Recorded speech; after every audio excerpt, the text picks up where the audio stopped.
Hello, everyone. Welcome inside the Get the Discharge podcast. My name is Steven. I am your host here to preview the upcoming Chargers and Raiders game. I cannot believe that it's the last week of the regular season for the NFL. So really excited about that. Really excited to talk about this game with my guys, Tyler and Alex. Alex, we'll start with you, man. How are you doing tonight? I remember we were talking a few weeks ago about how this Raiders game would mean nothing, and it would be, a virtual tank bowl, and here we are. It's Chargers Raiders for all the marbles on the table. Very excited. You guys are obviously going to be going to Vegas. I'll probably be manning the GAC account from here, and watching it live. So that'll be fun. But yeah, I'm very excited to see this game and how it plays out. Whole season right here. Yeah, I saw a tweet earlier that said the average ticket price to this game is now like $450 or something like that. Tyler and I were fortunate enough to get tickets when the game was looking meaningless. So we did not spend that kind of money. So obviously we will be there, like Alex was saying. Excited to meet up with some of the Chargers fans. It sounds like there's going to be a good amount of Chargers fans there. So if we could get to 30%, 35% of the stadium, I think it's going to be fantastic. Going to be a crazy environment. Obviously, the Raiders are going to be honoring John Madden. So the stakes could not be any higher for this one. And excited to go there with my guy, Tyler. Tyler, how you doing tonight, man? I'm doing very well. For everyone listening, Steven's been telling me about all the drinking and gambling he's going to do, but I wasn't sure what Chippendales was. What did you mean by that? Very funny. Very funny. Let me turn my light on really quick. No, I have gambled in my life before. I have never had a sip of alcohol in my life, but I have gambled a couple of times. I got to gamble with Larry Allen, Cowboys Hall of Famer, on a cruise one time. So that was fun. But I think I've gambled like maybe 4 times tops in my life. So yeah, that's where we're at. Did you win? When I was on the cruise with Larry Allen, I put $50 down on I forget the game, roulette. There we go, and I ended up getting like $100. So I was happy with that, and I walked away. So nice. Okay, sounds good. We'll do a red 18, maybe like a blue 17 just for Rivers. There we go. There's no blue, but is there a delta? Because that was obviously Rivers. There's a variant. We can go get that while we're there. No delta. No, it's gonna be awesome though. So for the first time in a very long time, we do not have to talk about COVID updates. Knock on wood. Hopefully that continues. The Chargers do not have any player on the COVID list because Kenneth Murray and Jared Cook have been activated off of the list. So I know that there were a few people, including myself, a little nervous about this one because the Broncos had a bunch of players on the COVID list and still do place a few more on the list this week. So in terms of the COVID front, we're all good for now, and obviously hope that continues. Never seen so many fans upset about people coming off the COVID list when Kenneth Murray and Jared Cook both came off the list on the same day, I think. Yeah, no ill wishes to Jared Cook or Kenneth Murray. It's just if they were there for like another game, it wouldn't be so terrible. But yeah, no. I think getting Kenneth Murray's back is good in the grand scheme of things. I mean, more depth there. Sure. Jared Cook taking snaps away from Trey McKitty and Steven Anderson, not so great, but he's another body. And hey, last Raiders game he converted the 4th and 2, so maybe we get some of that luck again, and Jared Cook converts and comes up in a big spot. But yeah, I think it's fortunate that there's no news on the COVID front for now, but like we said last time, I mean, like against the Texans, Michael Davis tested positive day of, so there's still 72-ish hours until we are out of the woods on that one. Yeah, absolutely. Anything can change at any given time, but the Chargers haven't had anybody new on the list for I think like 6 or 7 days. So seems like they are, as Brandon Staley always likes to say, trending positive. So hopefully that continues, like I said. Alex mentioned the depth and the injuries. So just really quickly, in a surprise turn of events, Corey Linsley was a full participant in practice today. I did not think that was going to be the case. I figured that they would kind of take it easy with him. So seems like Corey Linsley is trending towards playing again with a back injury and an offensive lineman. You never really know if those kind of flare up or not. Obviously, Corey Linsley is able to play. That is huge news for the Chargers. Yeah, oh my goodness. I mean, the last back injury we heard about was Brian Bulaga, and that's kept him out for 42 years. And now Corey Linsley has a back injury, and you said it hurt him really bad during the game. I missed that, but you saw it on the broadcast. And for him to already be back at practice in some capacity is amazing. So if he's half ready, you know, I'm worried about them risking it. I do think the Chargers will beat the Raiders regardless of whether Linsley plays or not, but it does help. And in a winner-go-home scenario, you have to play him. But hope he's okay after this game as well, because they're going to need him a lot in the playoffs. Yeah, like Tyler mentioned earlier today, if Corey Linsley's back and he's at least, let's say, 90% healthy, you're going to need him if you win this Raiders game and going into facing Chris Jones potentially in Kansas City. So, I mean, that's going to be a huge test if the Chargers get there. But yeah, I would not feel quite as confident picking this game if Squat Quesenberry, all due respect to him, was starting in this one. I think that they kind of need the three main cogs of the offensive line in Filer and Slater and Linsley to kind of make it work and make up for Norton and also make up for Schofield in a way. So I think that this is, you know, incredibly necessary for the Chargers. So I'm excited to see him get it. I think that they can kind of test that Raiders interior defensive line quite a bit because I don't think there's like a ton of talent there. I mean, what you really got to be concerned about, of course, is Max Crosby and the guys on the edge. But I think that the guards and Brian Bulaga should kind of have a field day and hopefully open up some holes for Austin Eckler and company. Yeah, in terms of Scott Quesenberry, I think he probably is like the best backup on the team, like in terms of going from starter to, you know, backup who's not like a role player. So I feel okay there, but you know, this Raiders interior defensive line did give the Chargers some problems in the first matchup, and that was when all three were healthy. You know, Ode Ibushi was still playing in that game. And as weird as it is to look at, you know, Matt Filer allowed 5 pressures and a sack in that game. I believe a couple of those were just simple miscommunications between him and Rashawn Slater. You know, but you look at just the hits that the interior defensive line got on Justin Herbert last time, and it's definitely something that stands out from the first result. So whether it's Corey Linsley or Scott Quesenberry, they're going to have to be really on their game. Obviously, we know that the Raiders are probably not going to blitz a ton, but they do a lot of interior stunts and games and things like that, like we are used to seeing with Gus Bradley's defense. So interior offensive line is going to have to be crisp. They're going to have to show up and play sharp, and I do expect that to happen. Drew Tranquill limited in practice the last couple days. You know, we'll have to see how that one plays out. I kind of expect him to miss another game just based off of how we've seen this staff handle this going forward. It is going to be interesting to see what happens opposite of Kaiser White. We talked quite a bit about the decision to have played Kenneth Murray opposite of him last week. If he had been cleared of the COVID list, he was not. And so Imanog Bonglamiga and Nick Neiman kind of split the duties there.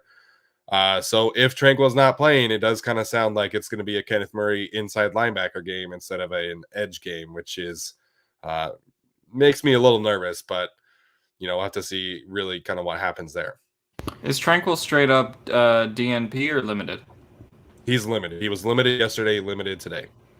I have a feeling in that case that he's going to give it a go. I mean, like, you know, we could say, like, miss another week, but there's not another week to miss. Like, this is kind of the whole season on the line. In a similar fashion to Corey Linsley, like, I do think they all try to give it a go if they can. But we'll see what happens. I would hope Drew Tranquill's back and they could kind of at least have Kenneth Murray at linebacker or edge, you know, whatever they choose for depth purposes, but don't really want him starting certainly at the linebacker position, which causes a lot of problems. So yeah, and Tranquill, I mean, last Raiders game had a big output, one of his biggest of the season in terms of just his impact overall in the game. So I think that they should have him back for this one. I'm not super confident in it, but I think that they really do need him in this game. Man, if they don't have Tranquill, I mean, like Alex said, he was such a big part of how they defended the Raiders last time, even just as a blitzer, whether he was the guy coming free or freeing up somebody else to be one-on-one themselves. So them missing him would be not that great. would Kenneth Murray be able to fill that role as a blitzer? I think so. It's possible. But then, the linebacker, and particularly Tranquil, they're also responsible for covering Darren Waller. And, Tranquil and White did a pretty good job of doing that last time. Can Kenneth Murray do that this time, even though Darren Waller's not 100%? At that point, I don't know if I'd rather have Nick Neiman out there potentially. They won't do that if Murray is healthy, but at least Neiman has been playing linebacker, and I know he can blitz. They did it in the preseason. Different thing, sure. And he can cover probably better than Murray can. So I'd rather have him out there, but he's not going to be out there. So hopefully Kenneth Murray can either replicate what Tranquil is doing or was doing, or just hopefully Tranquil can play. Yeah, I'm a little concerned specifically just about the communication when it comes to coverage because, there were a couple of big plays from Noah Fant. Obviously the play from Melvin Gordon before the half where Eamon Ogbongbemiga and Kaiser White were just not on the same page. And so, if that happens this week against Darren Waller, Noah Fant had a really good game. It was really the only thing that the Broncos did well on Sunday was get some, broken plays from Noah Fant. So I am concerned there because Kenneth Murray hasn't practiced and he hasn't played at inside linebacker in over a month. So this is going to be an interesting thing to watch in this game, just because the communication at linebacker has not been great due to all the kind of the injuries and all the shuffling that's been going on recently with COVID and the injuries and stuff like that. So the only other injury from the Chargers standpoint that looks like this player is not going to play is Joe Gaziano. He has not practiced either of the last two games. Of course, he doesn't play a ton, but that obviously would be a big issue in this one and would probably allow Braden Fehoko to play some more, although I was really annoyed at him only playing 7 snaps last week in a blowout against the Broncos. Don't really understand what's going on there. He's a defensive end, defensive tackle hybrid, and now he's only a nose tackle. So who knows? But it looks like Joe Gaziano is not playing in this one. Yeah, that's not great because they don't really have another pass rusher defensive tackle behind the two guys. Now, they didn't have Justin Jones last time they played, like Thomas Martinez pointed out, so that'll help them in this game. But not having Gaziano, not great because Fehoko and Merrill behind them, not exactly pass rushers. But I will say kudos to this coaching staff and everyone involved for getting this team as healthy as possible in terms of football-related injuries at this point in the season. Like, it's not Herbert and a bunch of scrubs out there trying to fight for a spot and maybe they'll hang on, and Bosa is out and James is out. A lot of guys are here. Almost everybody is here and ready for this game and a playoff push. So, kudos to them. There were some frustrating moments in the season. A lot of fans were frustrated at Derwin James not getting into the game against Houston, them holding him out, but they held him out and now he's ready for this game and heading into the postseason if they make it. So kudos to the staff for really making the injury report really clean at this point in the season. Yeah, no, I think you have to give them credit there in terms of strength and conditioning and how it's, changed from previous seasons and the director of sports performance stuff that they've Brandon Staley's kind of made that his focus. Yeah, I definitely think just having Justin Jones is huge in this game. We've seen that, for weeks with the run defense, with him in and him out. So I just hope he can stay healthy, make it through the game for sure. Oakland's rushing attack hasn't exactly been like super dynamic. It seems like, Josh Jacobs really ever since that Chargers game has been pretty banged up for most of the season. And so I don't know exactly what his average was, but last game, I think he had like 16 carries for 60 yards, which isn't like terrible, but not great either. So he's kind of putting a middling production and they don't really have the interior offensive line to support him. So I definitely think that's kind of a weakness the Chargers can get in if their interior defensive line and their edge plays is sound and they have Derwin James defending the run, because outside of running the ball and, throws to Hunter Renfrow, they don't really have a lot to stretch the field vertically now that Henry Ruggs is gone, which is obviously a difference from that initial game. We'll see if Darren Waller is planning on playing, but what percent is he, and all that. So I definitely think attacking the Raiders' interior offensive line in their rush game, getting in there on Derek Carr early and often, I think that's just going to be a key, because this is a different Raiders offense, a much different Raiders offense, both schematically and personnel wise, than we saw in the first game. Yeah, absolutely. So much has changed for them since that point. To Alex's point, Josh Jacobs has been limited in both practices this week, listed with a rib injury. So obviously seems like he's trending towards playing. And then Darren Waller also limited both practices so far this week. The expectation from everything that I can see is that Waller makes his return. He has not played since week 12.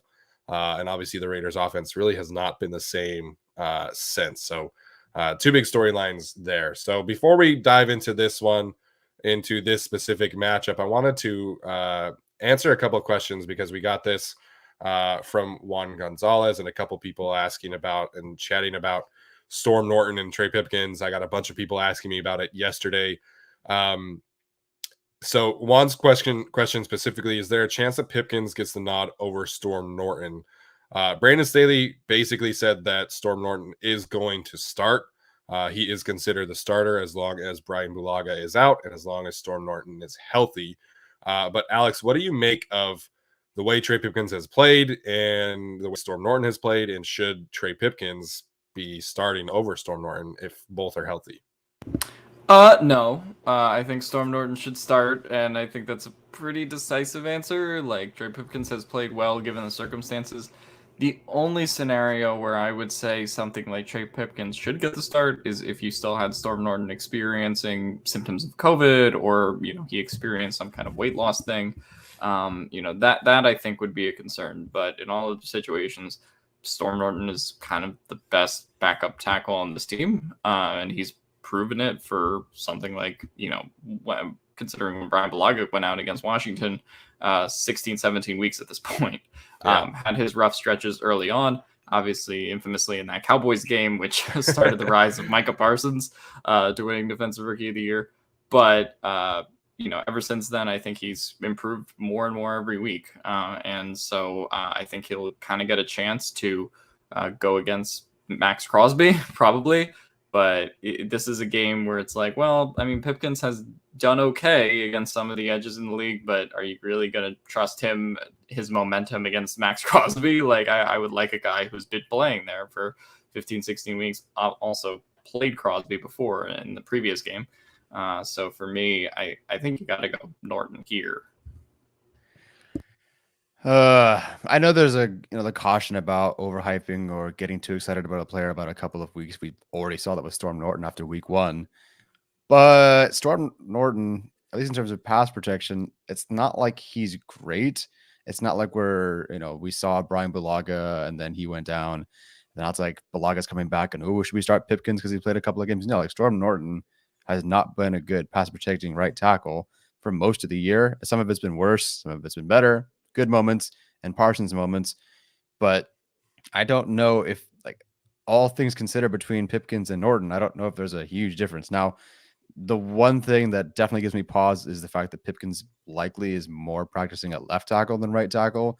So if he's not quite as situated to set up a right tackle, but he looked pretty comfortable. I mean, Steven posted a couple of clips of Pipkins run blocking, pass blocking, and it's like, hey, there's actually something there, and maybe something that wasn't there before. I personally have not watched Trey Pipkins film over the many years like Steven has.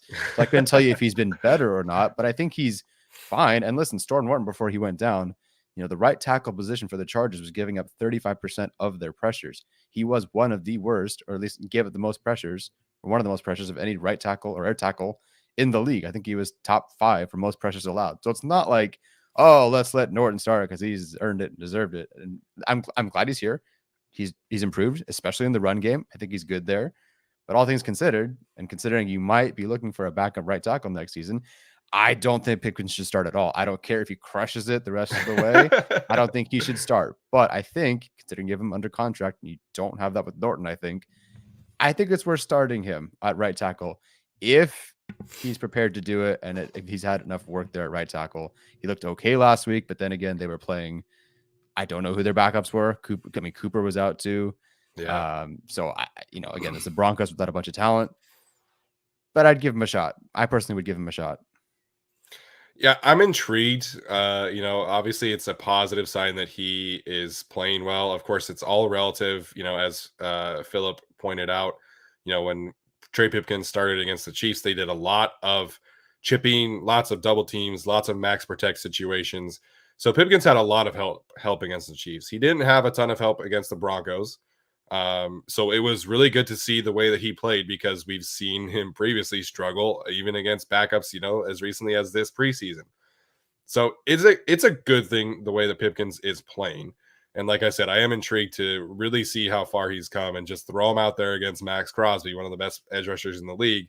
And let's see, like, this is the ultimate test. But at this point in the season, I trust the experience that Storm Norton has accumulated throughout the year. I trust the relationship that he has created with Michael Schofield and the rest of the tight ends. And I think you want to aim for continuity at this point in the season. Like Tyler said, I don't think either one of these two players are starting caliber tackles. I think it's great that the two of them have developed into quality and serviceable backups. But this development from these two should definitely not deter the Chargers from upgrading the right tackle position. I mean, we've seen the difference that it can make when you really invest premium capital with Corey Linsley and with Rashawn Slater, two guys who have made the Pro Bowl and arguably have a really legitimate chance at an All-Pro nominations as well. So it's great that Storm and Trey have developed the way that they have. I think that speaks wonders about Frank Smith and the offensive line coaching staff, Sean Surratt as well.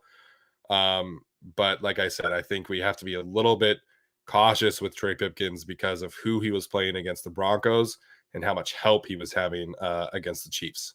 I mean, I also think no matter what situation you construct, whether it's Storm starting or Trey starting, I mean, you're going to probably have to give them help. Like, Yes. maybe a little bit less so with Storm because, I mean, he's kind of been there, done that. But,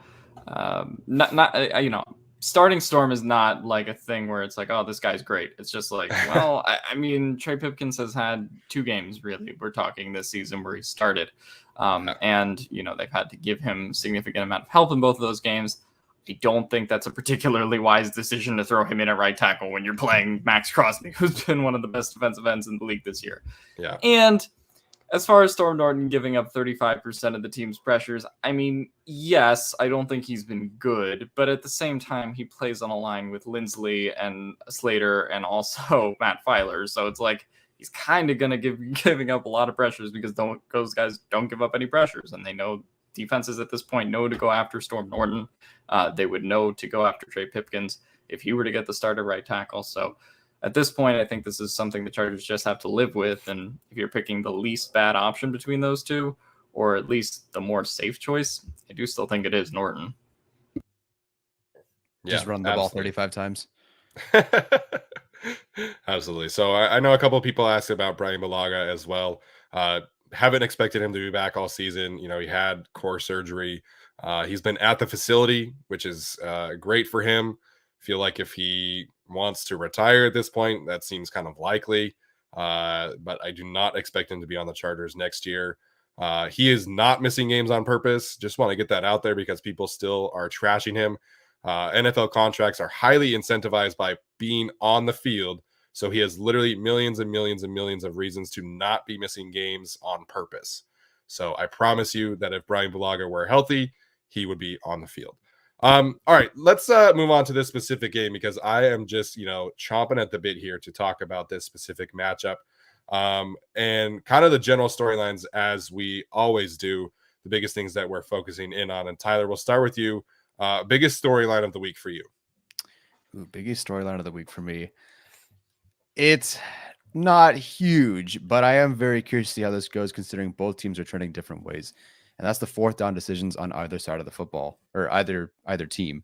Because generally, Staley's been very aggressive. We know that. We've seen that. And generally, the Raiders head coach, Rich Bisaccia, whatever, has been really conservative. But the last 2 games, we've seen a more conservative Staley, which I personally agree with his process in those games. So that's fine. But then you see on the other side, the Raiders, who are very conservative without John Gruden, with a special team, the special teams coach is going to kick the field goal every time. And he has. It's been frustrating for the Raiders. But recently it's worked. And against the Colts, they had 2 attempts to go for it on 4th down. They went for it on 4th down, and it led to 10 points. Under Gruden, they were doing that with him, not so much. But in that game, and that game that they needed, they went for it. So now the playoffs are on the line. I know the model changes, from game to game, and this game, just looking at it and comparing it to the last 2 games, I would think Staley would go for it more on 4th down. They did. Alex already talked about it. They did it last time. They went to Cook twice against the Raiders the last time that they played. So, I think the Chargers do have that coaching edge where they will be more aggressive. But with everything on the line, does Staley stick to his guns? Is he backing off? This is really the first game since that Chiefs game where no 4th downs worked, or only one did, that we're really able to see, what is Staley's, plan? Is he actually changing? Is he going to kick more field goals against a team that can probably score a little bit more and should score more on paper than the Texans and Broncos would? Or is he going to continue to be conservative? And then on the other side of the field, are the Raiders going to be more aggressive? And are they going to try to take it on 4th down? So that's my storyline this week. Yeah, it's going to be interesting because this is a do or die situation. So I feel like typically a lot of coaches will be more aggressive than they normally are in a situation like this.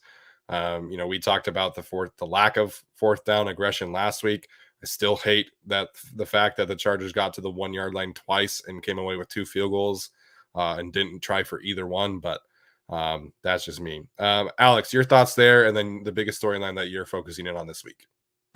Yeah, I mean, to me, I do think Brandon Staley will be aggressive in this game, despite the last couple weeks.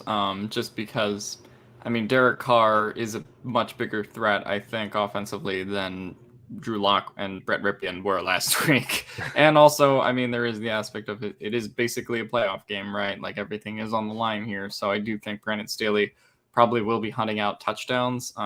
Maybe not early on in the game, but to me, if it's 4th and goal from the 1, I see this as a game where he does that this time, as opposed to last week, where the Chargers kind of knew they would be okay with probably just scoring 10 points, in that effort against the Broncos.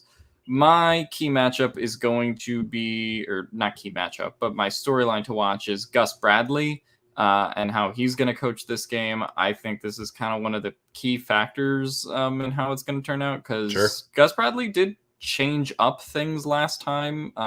He blitzed a lot more than he has in this entire rest of the season in that Monday night game. And Bradley tends to not really change up his game plan for everyone, right? Like, everyone kind of knows the statistics at this point that the Raiders run the most zone in the NFL. They blitz the least. And they sort of live and die by that dynamic. But you also have a quarterback in Justin Herbert who has the 3rd highest QBR against zone. So that seems like a problem for the Raiders, especially when Justin Herbert has all of his receivers healthy, seemingly going into this game. Yeah. I believe the blitz has also, not particularly phased him in most of these games either. It certainly didn't phase him in the last game we've seen him against the Raiders, right? Herbert struggled kind of more with those Belichickian, kind of mix of zone and man where people come in late and the play is disguised well. Bradley doesn't do a lot of disguising, so I'll be curious to see if he does change things up for this game. And if their defense looks a little bit more maybe like we saw in that Monday night game, but a different variant on it, because I do think the Raiders are suffering from a bit of a talent problem on defense. Like, you have Casey Hayward, who I think has played well, and you have Max Crosby. But outside of that, it's like they're going to have to play Roderick Teamer significant snaps. Like, they're going to have to be playing guys out there that really aren't, like, great defensive roster quality. So, to me, I think this is a game where I'm curious to kind of see the chess match. Not so much between Joe Lombardi and Gus Bradley, but between Gus Bradley and Justin Herbert, and to see how he wants to change it up for Justin Herbert, try to give him some of those looks that Belichick and Zimmer were so successful at doing in those respective games, because I think if the Raiders don't challenge Justin Herbert or try to get in his head a little bit with their defensive coverages, this sort of can turn into a blowout rather quickly, because, the Raiders offense has been in a slump. Chargers offense has been going in a completely different direction, and the Chargers are now stocked up on defense versus the Raiders. Their defense has improved, but they've also been taking advantage of some of the bottom teams on their schedule, right? Like, they have a game against Washington where they allowed 15 points, which, that wasn't terrible, but other than that, they played the Browns, Broncos, and Colts in recent weeks. The Colts was an impressive defensive performance, but they also just allowed 48 points to the Chiefs and nearly lost to the COVID Browns, who were on their third quarterback. So, I think there's been a lot that's been stated about this Raiders team, about their offense and defense, but I think both of their units are sort of heading in the wrong direction going into this game. Their defense improving a little bit.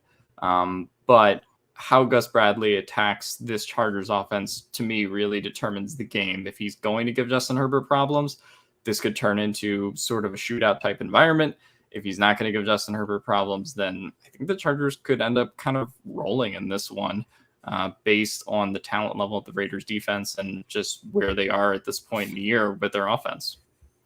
Yeah, it is really going to be interesting to see what kind of adjustments the Chargers make there, because in the first matchup, there's a lot of tight ends. It was a lot of Austin Eckler out of the backfield trying to exploit the linebackers. And so it's going to be curious to see kind of where, Joe Lombardi and company decide to attack, and just kind of running through the defense of the Raiders. It honestly is just like so funny. We've all made the joke, right? But like Damian Squares is now starting for them, as is Darius Philon, and then Denzel Perryman, Roderick Teamer, Casey Hayward, and Brandon Faison.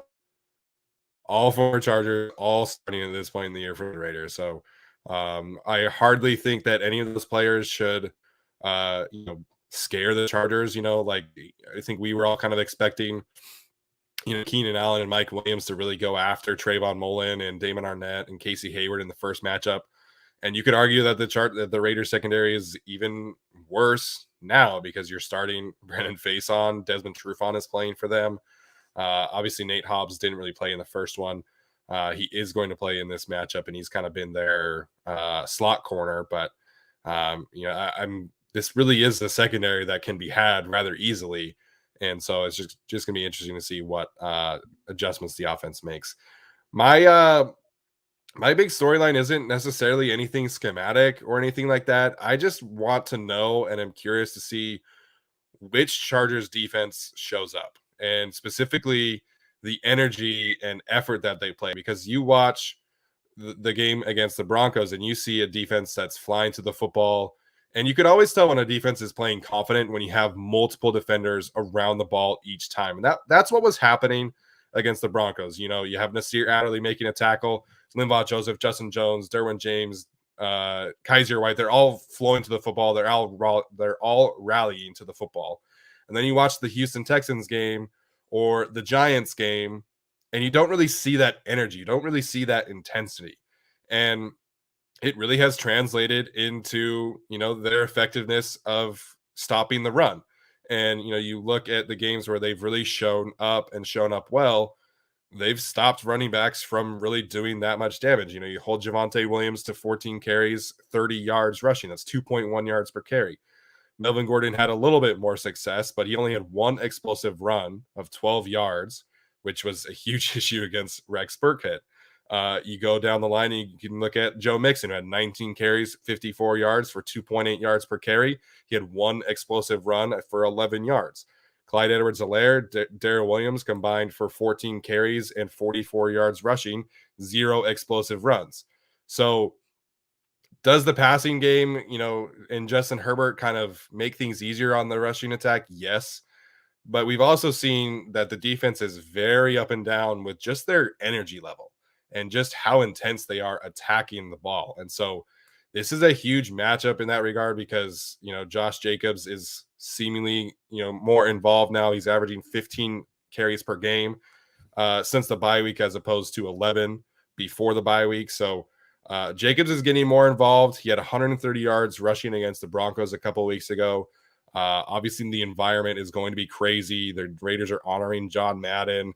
So the defense has to show up, and they have to show up with that same intensity that they played with on Sunday. As Jorge pointed out, Derwin is been that guy. That mic'd up from Derwin James this past week was amazing. But if the Chargers defense comes out and is kind of sluggish, kind of not really there, then this could be a shootout like Alex was talking about for sure. But I think if the defense shows up and plays with the same energy that they played with on Sunday against the Broncos, then I think the defense is going to be fine. I think we'll see them create a couple turnovers. But if the energy is flat, then this defense could be in for a bit of a long day. I think we're going to see initially that the Raiders do come out and are very emotional. It's the division rival. It's a revenge Yeah. game. It's a playoff game. John Madden, passing their first time honoring him. I think his wife and someone else, they're going to light the torch that day in his honor. So the Chargers do have to withstand whatever the Raiders come out with and all those emotions. I know that a lot of these players here aren't exactly tied to that John Madden era, but Yeah. still just that thing. Everyone, they're probably wearing a sticker on their helmet. They're honoring this guy. It's going to be a big deal. So emotions are, they'll be running high for sure. I hope the Chargers can bring it. Derwin James clearly brought it last week. There is just a difference, not just in the play and the tackles for losses, but the emotions from Derwin James, from Justin Jones, from Joey Bosa. Eckler said it's hard for their guys to step up, or it was hard for their guys to step up when the leaders weren't there. Well, the leaders are here. So there's no reason for them to not be able to step up. I think they can. And then as you talked about it, in terms of passion and playing the run game, Josh Jacobs was hurt last time. He was barely making it onto the field. Yeah. Moved him in and out. And so he was hurt last time. So we can talk about, the run defense did really well last time. And they did. And I think the defensive tackles played really well. But Jacobs was a whole different player. This is back when Michael Davis could body him in the open field because Jacobs was hurt. Now he's a little bit more involved. And I'm not really trusting Michael Davis to be able to do that this game. So, again, I go back to that Sean Merriman quote. Run defense is a mentality. Let's see who brings it, because the Raiders are going to bring it really early, and the Chargers need to be able to set the tone and take the audience and the spectators out of that stadium as well. Yeah, I think they need to be able to withstand some of those early punches, kind of like Tyler was talking about. At the same time, I mean, like, Josh Jacobs is also probably as hurt as he was in that Chargers game. I mean, we could debate whether he's equally or more, but it seems like he's still dealing with a ribs issue now. So I think that the Chargers can withstand those punches. I mean, it's been just the big three that we've been able to see on the field. The defense is just completely different when Derwin James, Joey Bosa, and Justin Jones are there. When they're not there, I mean, we saw the difference in the Texans game. We've seen the difference when you pull one of them off the field in the other games. So I think those three guys really set the tone for everybody else on defense. So as long as they're in the game, as long as they stay healthy, I trust the defense to kind of get the job done in this one. Yeah, absolutely. That those three players are huge emotional leader of the defense for sure. Let's move on to the key matchups and X factors. I'm going to start this one off with the obvious one. To me, Max Crosby versus Storm Norton is really the determining factor of how the Chargers offense is going to be performing, because I think, to be honest with you, I think the Chargers have advantages across the board in every other instance. But Max Crosby leads the league in total pressures. He has 90 on the season, according to Pro Football Focus. According to True Media, it's 93. So he has a chance to get up to over 100 total pressures on the season. I don't know how many players have ever done that, but I can't imagine it's a long list. Of course, you have the extra game for sure. But, Max Crosby has really become a true number one edge rusher. And this is not something that I thought we'd be talking about this year. I thought that he was going to be a solid number two. I thought that they would have two solid, number two edge rushers, essentially, with him and Yannick Ngakoue. But, this is a development that everybody is going to have to be paying attention to. I think he's well deserving of that Pro Bowl berth that he earned. And, you look at this list of pressures, he has 3 games with more than 10 pressures. So he has shown the ability to completely wreck an offense. And of course, Alex mentioned the Micah Parsons game earlier in the season. We've seen Storm Norton kind of have rough matchups, but Norton has played much cleaner over the last month or so. Against Houston, he allowed 2 pressures, 1 sack. Against Kansas City, he allowed 0 pressures. So he is playing well. He is at least more comfortable. But in the first matchup, Crosby had a pass rush win rate of 27.5%. So he got 5 pressures. It probably could have been a lot more if Justin Herbert had it, gotten the ball out earlier or rolled out or whatever the case may be. But this was a tough matchup for Norton earlier in the season. I think, like I said, I think he has improved and he needs to handle his own against Crosby. Of course, the play of Rashawn Slater on the opposite side allows the Chargers to send all the help they want towards Crosby and, chip and double team and whatever the case may be. So I expect them to do that. I expect the Chargers to have a game plan for Crosby. I expect Norton to play better than he did in the first one. But if this is a Crosby breakout game, again, like I said, he has shown in the past the ability to completely wreck an offense, and that absolutely cannot happen in this one. I don't know. I couldn't believe when I looked at the pressure number to see where everybody's at. Him being at 90 on Pro Football Focus. It's like, well, okay, he needs 10. He can't get that, right? But then he's had 11 or 13 and another 11 or whatever it is on the season. I mean, what an outstanding year. I mean, I've kind of admired him since he came into the league, only because I watch Raiders football occasionally with my dad, and he broke his hand, I think, or whatever in the preseason game. And he wanted to go back in, and then he kept up just classic old football style, just wrapped that thing up in a big white club, went back in. So I've always kind of admired him. So to see him doing this well is great, except I hope he sucks on Sunday. I hope he's the worst. I hope they don't pay him. No, it's that's the biggest matchup. It's a game wrecker. If it's good, great. Chargers win, no problem. If it's bad, it can be really bad. And we've seen how Parsons has affected the game before, and Crosby can do that again with 11 something pressure. So yeah, it's a tough one there. Hopefully they lean into the run game a little bit more, but then the Raiders run defense has been pretty okay recently. So we'll see what they do. Yeah, I'll be curious to see how they kind of tackle Max Crosby. If they want to send some help Storm Norton's way, that wouldn't be terrible. Or if the Raiders try to like three-dimensional chess this and try to put Crosby on Slater. I mean, I would love to see that. Like Steven was saying earlier today. But who knows what Gus Bradley will try to change up for this game. But we already talked about him. So my key matchup is going to be what the Chargers defense decides to do about Darren Waller. I've talked about this earlier this week. So in the first game, you sort of had mostly Michael Davis covering Darren Waller. You obviously had some Derwin James. Derwin gets the final interception on Carr, I think, in that first game.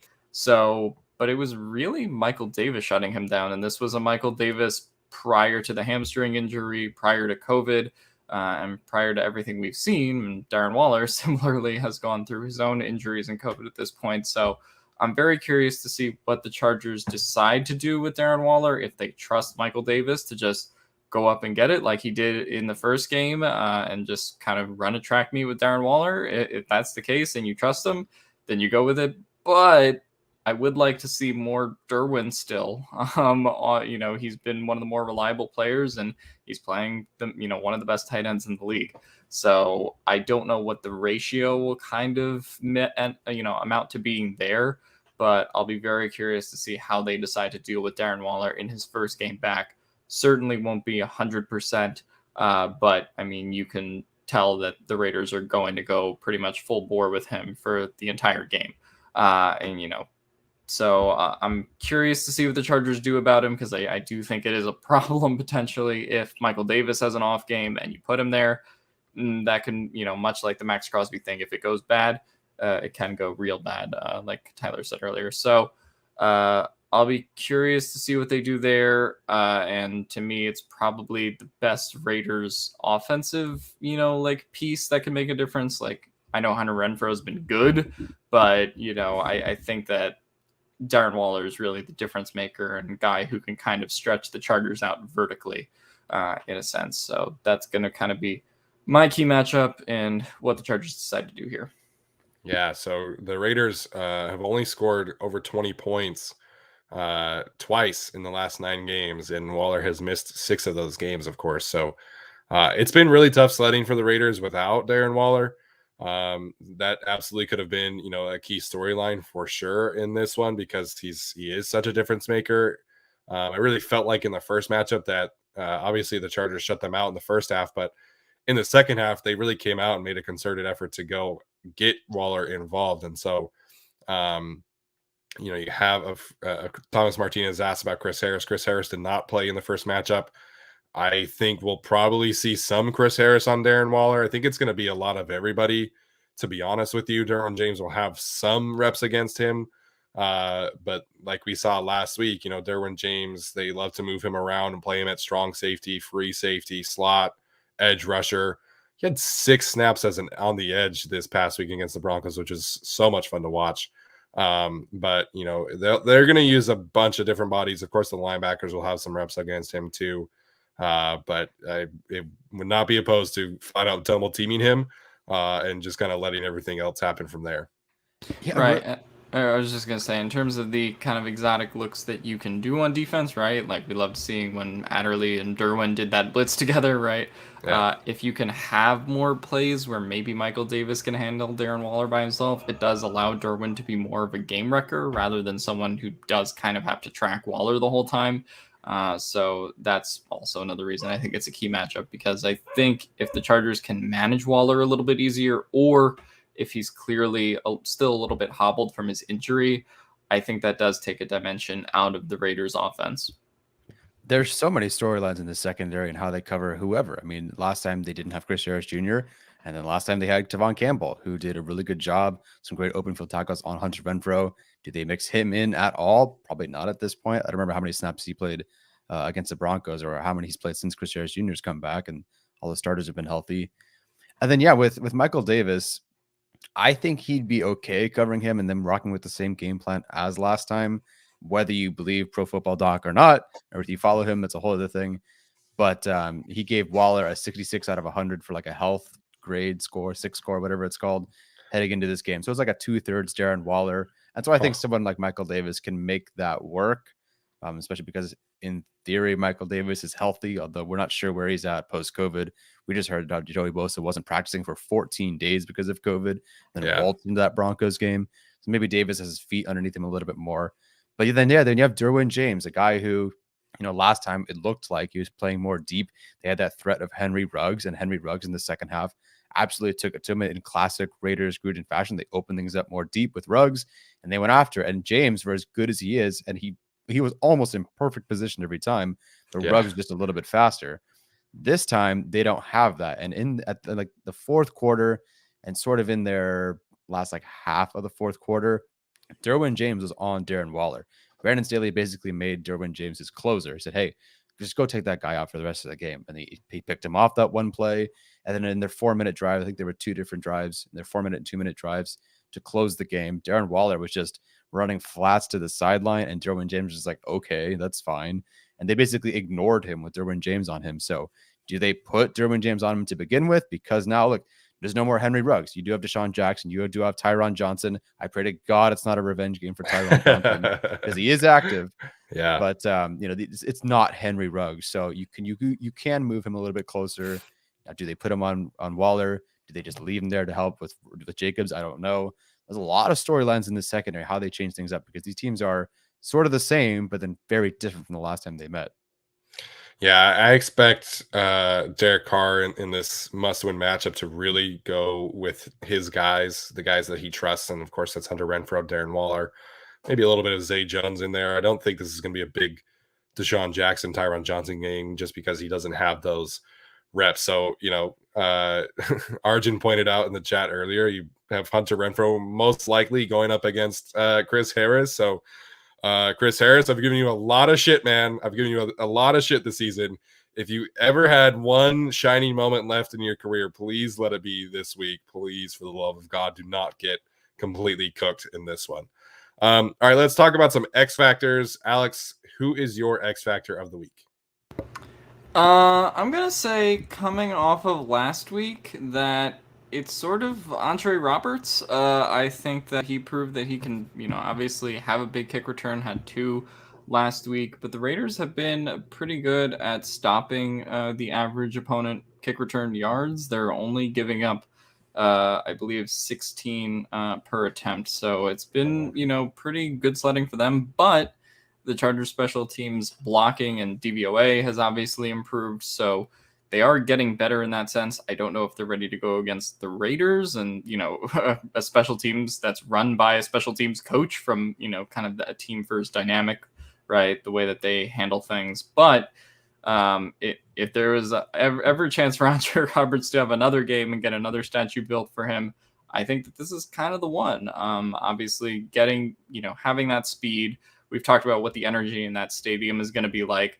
But if he can, kind of break a big one, or even if he gets one to, let's say, the 30 or 40 and get the Chargers in positive field position as opposed to taking a touchback here or there, I think that can kind of provide a real jolt for the Chargers offense. So I'm going to go with Andre Roberts for this game, and whether he can kind of stifle a Raiders special teams defense that has been pretty good throughout the season. Yeah, for a couple of reasons, I like Andre Roberts as an X factor. One, obviously the kickoff return stuff, and we're so spoiled by a guy who's got 74 yards per return his last 3 returns. I don't know what it's going to look like when he only gets to the 23. We're like, oh man, we suck again. But the other one is the Jalen Guyton run didn't work against the Bengals and didn't work against the Broncos. Granted, you can chalk that up to blocking and whatever, but Andre Roberts, they've run it with him before, and it's been a while since they have. So him as an X factor there, I think would be interesting because I think they could do it maybe once, give it a shot. Who knows? Try to get them off guard. I think last time against the Raiders, they tried a flea flicker.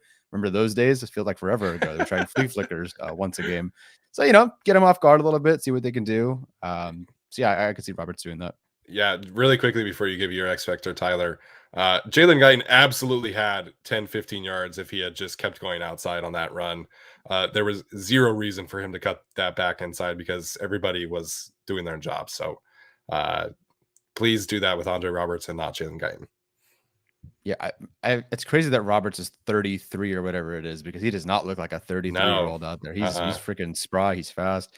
I love it. My X Factor is actually going to be, I usually pick the Chargers player, but this time I'm going to pick Marcus Mariota and the zone read offense they've been going with because last year when Mariota had to come in when Carr was hurt, he had 9 carries for 88 yards and a touchdown, which was actually pretty good. I mean, he had runs of 2, 11, 26, 7, 13, 17, 12, and 1, which is incredible. I don't know how the Chargers couldn't stop that, but they weren't stopping that. And this year Gus Bradley, man. Gus freaking Bradley, man. Yay. But this year, he hasn't run it all that much, only 9 times for 64 yards and a touchdown, which are good numbers. He hasn't done it a lot, but I could see them going after the Chargers that way this year, test them, their run defense, test their ability to, defend a trick play, if you will. I think if Mariota were running instead of Drew Lock last week, I think Mariota probably would have scored. But that play was obviously blown up pretty well by Nasir Adderley and Joey Bosa. So I think that's something to watch, how the Chargers defend it. I think in general, they've been pretty good against these trick sort of plays. But Mariota lining up a couple times a game, that's not really a trick play as much as just go out and defend the zone read. So we'll see what they do with that one, if the Raiders run it at all. But expect it. It could be once, it could be twice, but it'll be there. And hopefully they don't give up a big, 4th down conversion or something because they'll use them.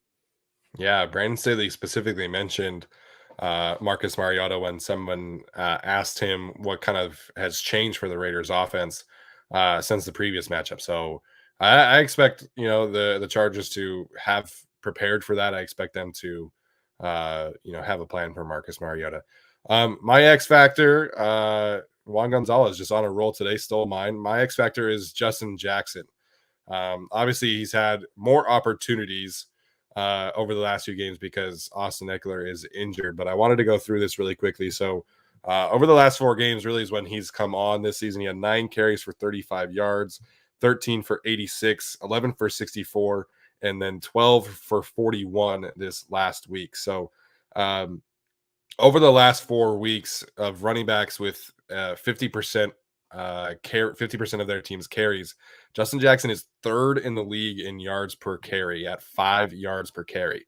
Obviously, he had the big output as a receiver at Houston, where he had 8 catches for 98 yards.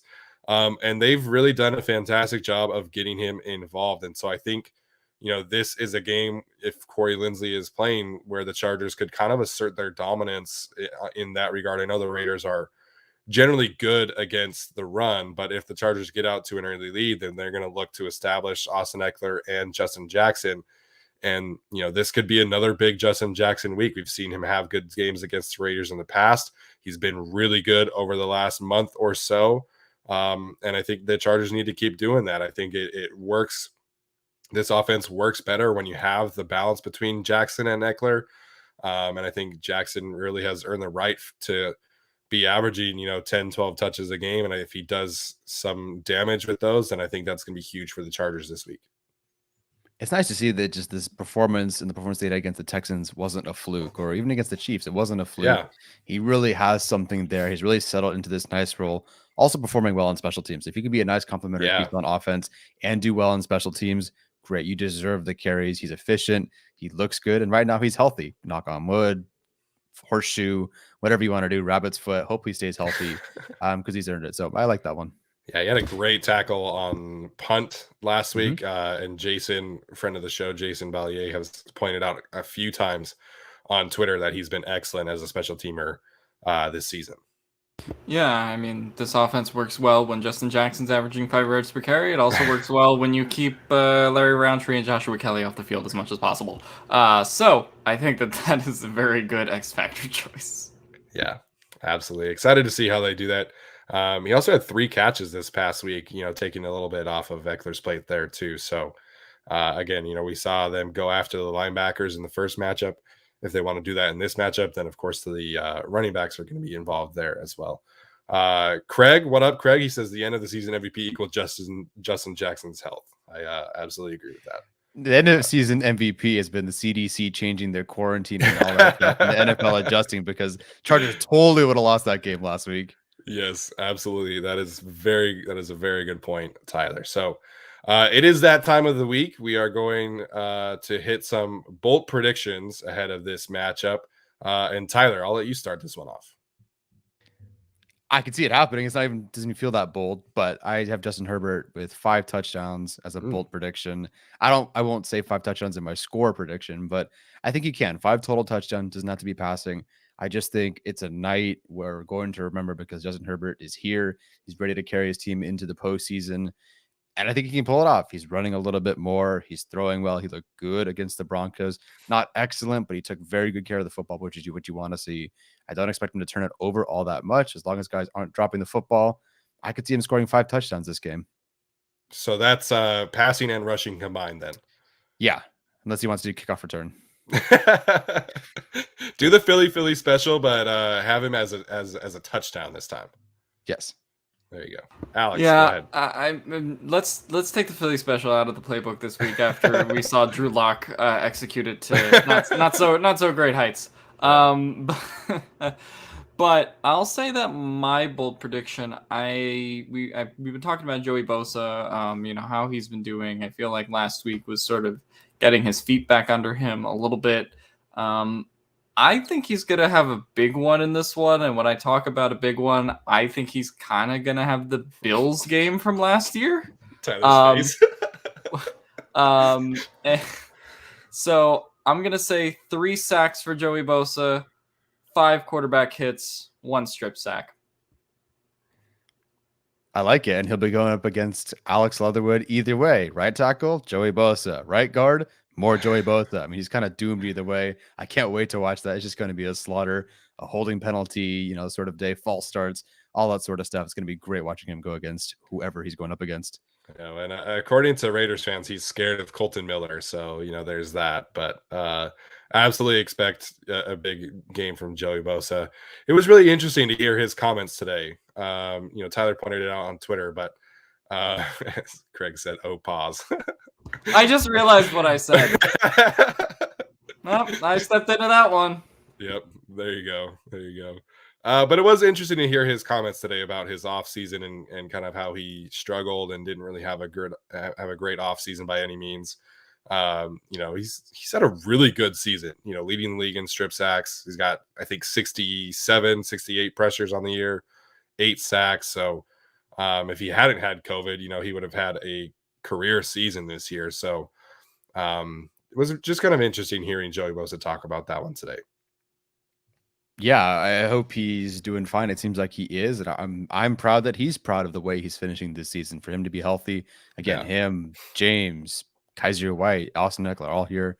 But yeah, good for him for whatever he was coming back from. Mentally, every time you go to the game, you see him talking to his mom about his mental health. So definitely something there. I'm glad he took it seriously and either got past or is currently managing whatever he was going through. So good for him.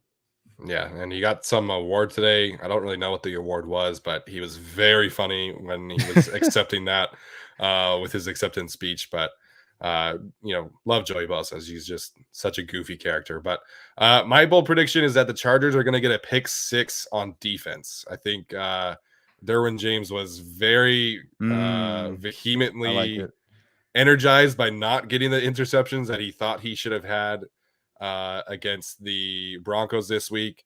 The award was the good guy award. Okay.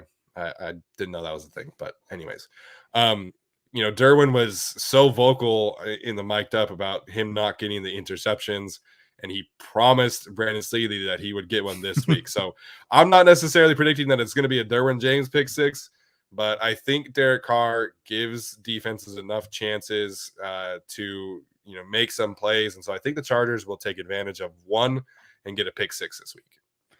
I like it, but please tell me who it is. I need this to be the boldest of predictions. Who is it? I mean, if it's not that bold, then it wouldn't be Derwin, but just whoever. Maybe we see a Kaiser. I'll go with Kaiser White. Kaiser White pick six. Oh, okay. All right. Interesting. There we go. All right, let's get to our our favorite segment of the week, which is, of course, our weekly picks. So, Alex, tell our listeners about ExpressVPN and then update us on the standings. I fucking hate this segment. Anyway, I love this segment. All right. Well, Steven has a 1-game lead in the picks. I'm never going to get another Chargers jersey again. This is brought to you by ExpressVPN.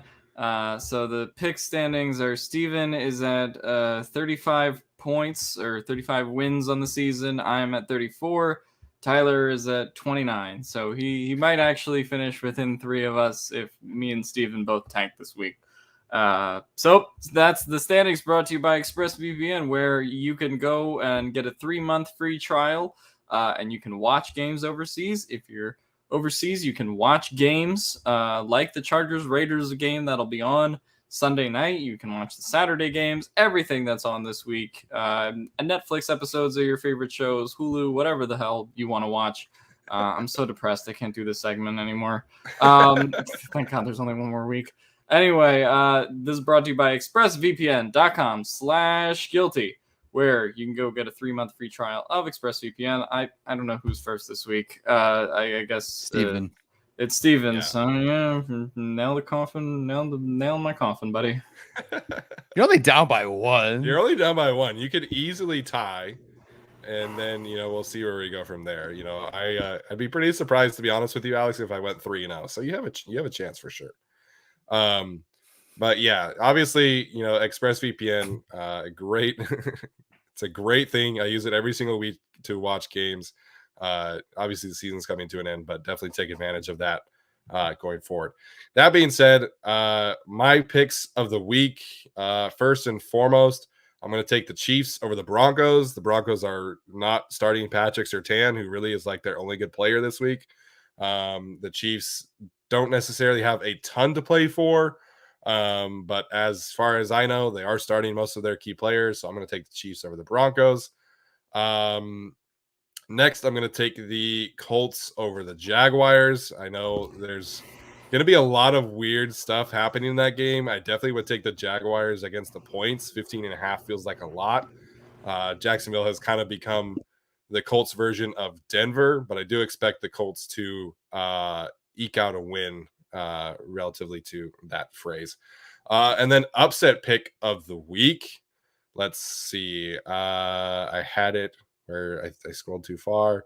All right, up pick of the week. I'm going to take the 49ers over the Rams as my upset pick of the week. Kyle Shanahan has weirdly owned Sean McVay over the past few years, and the Niners obviously have to win to get in the playoffs. So I think the 49ers will get the job done. Yeah, those are all great picks. At least, I'll give you credit. You took Carson Wentz off the table, so I don't have to ride with Carson Wentz this week. I did you a favor. There you go. Which is a painful experience. So I'll thank you for that one. I'll take the Titans over the Texans. Titans obviously playing for the 1 seed in this game. I think they're going to come out swinging, potentially getting Derrick Henry back this week. So we'll see what happens in that one. For my other favorite, I will take.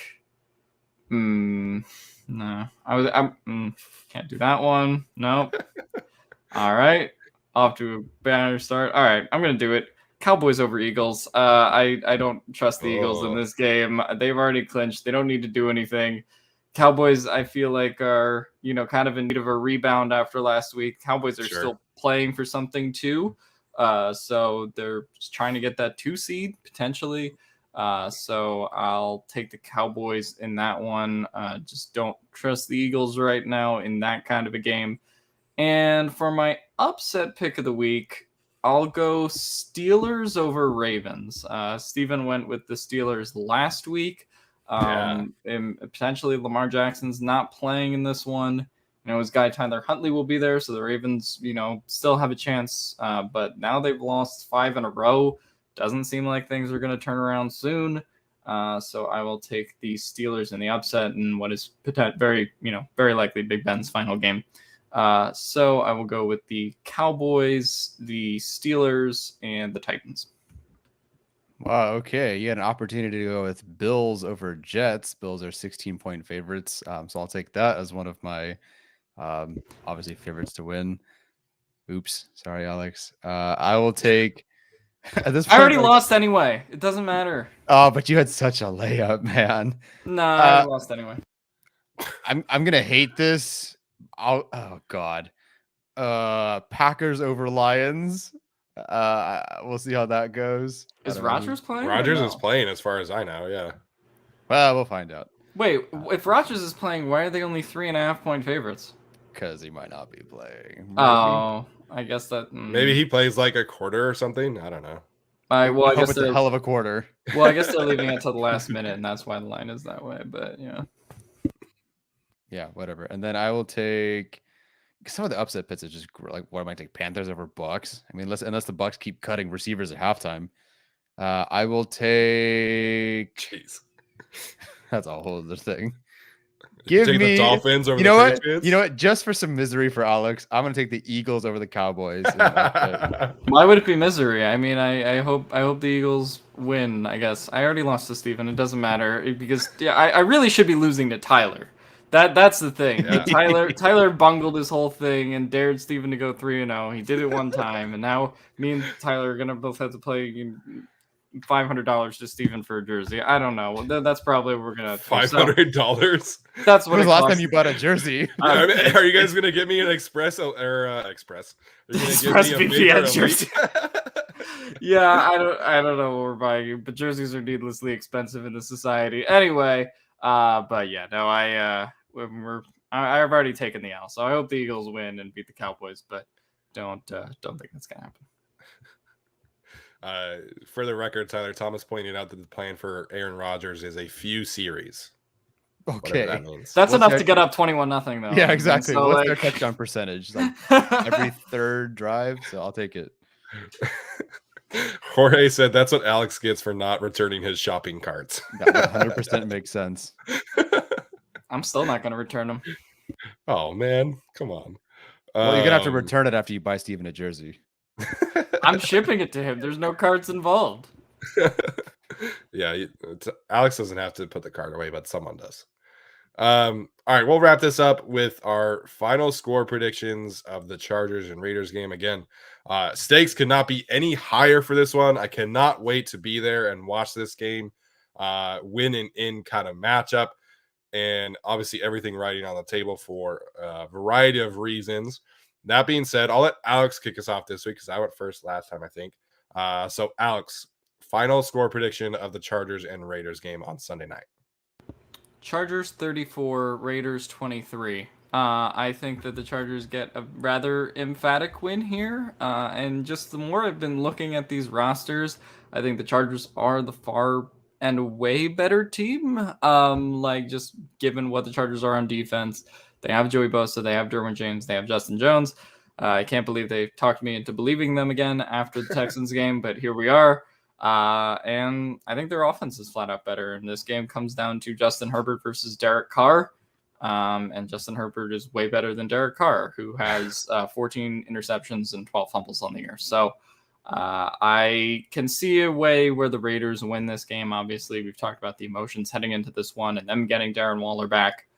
But I just think the Chargers are kind of flat out better with the talent they have on the field. So unless something happens between now and Sunday in regards to COVID, in regards to other stuff, I see the Chargers winning by 10+ points. Yeah, I think, Tyler said it the other day. If they had beaten the Texans, then I think my confidence level heading into this game would be at like 100%, if not more. This is absolutely a game that the Chargers should win. Obviously, anything can happen in this game, but I mentioned earlier just the Raiders' struggles on offense since the bye week. Obviously, Darren Waller hasn't played, no Henry Ruggs, John Gruden's firing. Like they've had a mess of a season, and they deserve a ton of credit for being in this situation. That being said, since the bye week, they've averaged 16.6 points per game on offense, which would be 29th in the league, worse than the Jets and the Bears, who are considered like dumpster fires on offense, if that had, panned out over the whole season. So the Raiders offense, frisky, they've managed to muck these games up, really just make it physical games and games that are sloppy, and then they kind of win it at the end. And again, they deserve credit for that. They beat who was in front of them. But you play Nick Mullins, you play Carson Wentz, you play Drew Lock. Like, you should win those games, especially when you hold the Broncos to, I think, 18 yards rushing. So again, the Raiders deserve credit. I thought their season was over months ago. But it's not. And this is a rivalry game. It's Sunday night. I expect the Raiders to put up as much of a fight as they possibly can. Like Tyler was saying, I expect them to jump out with a ton of energy early. But I think the Chargers pull away late. I'm pretty confident in this one, not 100% like I would be if they had beaten the Texans, but I feel confident in the Chargers' ability on offense to really separate from the Raiders in the second half. And so my score prediction is going to be Chargers 31, Raiders 23. Yeah, I mean, that's about where I'm headed. I am predicting that Raider Cody will be sending tons of underwear DMs to tons of people that aren't his wife. Please don't share that with the internet. Cody never accepted my request to do an underwear bet. I don't understand why. Oh my gosh. Anywho, I think the Chargers, they are better at most areas. Almost 90% of the roster at a particular spot is better than the Raiders at their spot. And I just think if you have a Raiders team that isn't scoring right now, that really only scored 21 when they had Ruggs, when they had Waller, when everything generally was working, they had Gruden, like they could actually game plan for a game. And right now they don't have the coaching advantage. The Chargers are very familiar with the scheme. The defense is running opposite of them. Justin Herbert's very good against cover 3 this year. They just really are not a lot to hang on to, except for the Raiders could be more emotional. They could, get lucky. Right. There are things like that could lean in their way. But everything on paper, yes, they did lose. The Chargers did lose to the Texans. At this point, I'm willing to think that that's hopefully a fluke. I think the Chargers can't put this team away. So I'll say Chargers win 30-23. I think that's a good range for them. The Raiders could score a little bit more, but I think the Chargers have scored 30-something points per game the last 5 games or whatever it is. I think that continues this game.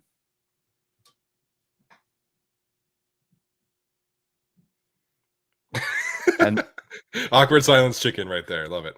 No, I think we're all on the same page for how this should go. As Juan pointed out, you get primetime Justin Herbert in this one, which should be very exciting. And this is a great opportunity for the Chargers to really kind of show out on a national audience. Last game of the season. Again, the stakes could not be any higher for this one. And of course, Tyler and I are going to be there. So that being said, our time is up for the evening. So Alex, Tyler, final thoughts before we head out for tonight. Yeah, the Chargers are 1-0 whenever I'm the most optimistic one on the panel, and so now I'm the most optimistic one again. So let's ride that into a Chargers win, and hopefully they come on this podcast Monday. I assume we're going to be recording after Sunday Night Football, so I'm going to be excited for that. Steven, Tyler, good luck at the game. Hope you don't get into any fights with any Raider fans at the game. That don't square up too soon, at least before the Chargers win or lose. So hope the Chargers win. Everything's kind of riding on this game, the season to this point. So they should win, like we've said, everything that we've talked about on paper. But hope we can come back on Monday and talk about the Chargers playoffs.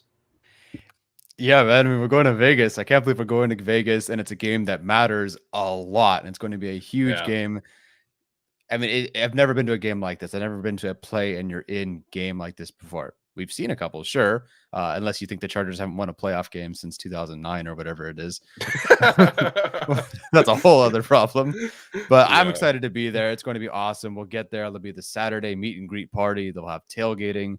And if the Chargers win that game, I hope all Chargers fans, if you're listening and you're going, find each other when the game ends. Let's all crowd behind whoever they're interviewing, probably Justin Herbert. Let's show up. I'm really excited for this game because, we all feel confident that the Chargers are going to win.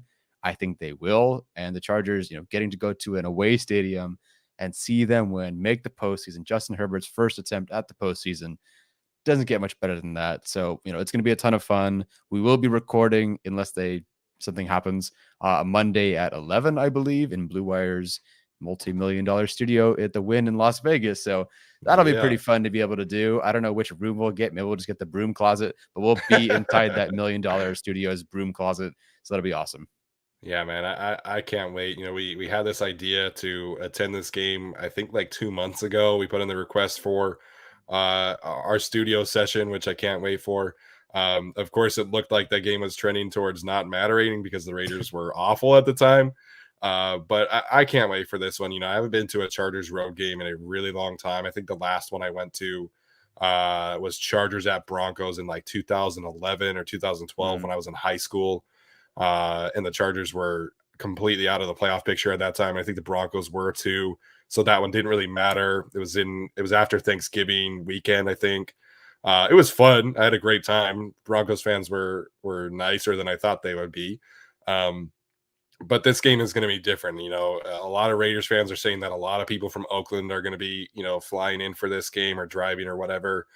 I feel like there's going to be a good amount of Chargers fans there. I've talked to a bunch of diehard Bowl Club people that are saying that they're going to be there too. So, again, if you are attending this game, feel free to come say hi. I hope a lot of you that are listening to this are attending the game. Obviously, ticket prices are kind of expensive now, but if you aren't planning on going, you can, definitely come say hi to us for sure. But yeah, as always, leave a rating or review on the audio version of your choice. If you're listening to this on YouTube or watching right now, please like the video, subscribe. We just hit 4,000 subscribers on YouTube today. We're hoping to get 5,000 at least before the draft. That's kind of our big next goal. So we really appreciate all of your guys' support. Hopefully everyone stays safe this week. And, I can't wait. This is going to be an exciting one. Literally, chomping at the bit to get to Vegas with Tyler. And again, thank you guys for tuning in. That's going to do it for us tonight.